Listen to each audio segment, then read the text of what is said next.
Bismillahirrahmanirrahim. Alhamdulillah. Wassalatu ala nabiyyina. Assalamu alaikum wa rahmatullahi wa barakatuh.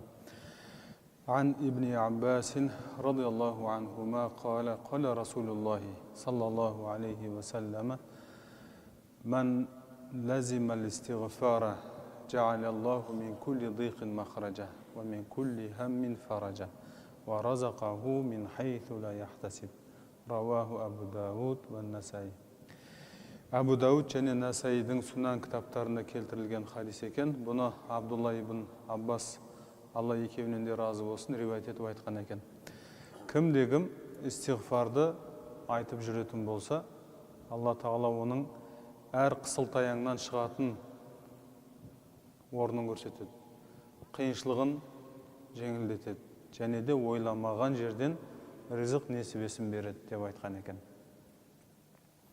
Истиғфар айтып жүрген адамның Алла Тағала 3 жақсылық беретіндігін айтып отыр. Алдыңыздан шыққан кедергінің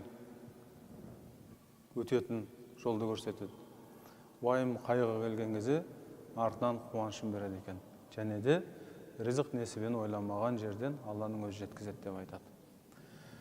Ал енді истиғфардың маңыздылығын бірақ сөзбен айтып жеткізуге болады. Біз 5 уақыт намаз оқыған кезде Аллаху акбар деп намазға кірісіп, Құран оқып, сүре оқып намазда, пайғамбарымыздың көрсеткен барлық амалдарын жасап, сәжде жасап, намаздан бітіп, екі жаққа сәлем берген кездегі бірінші айтатын сөзіміз истиғфар.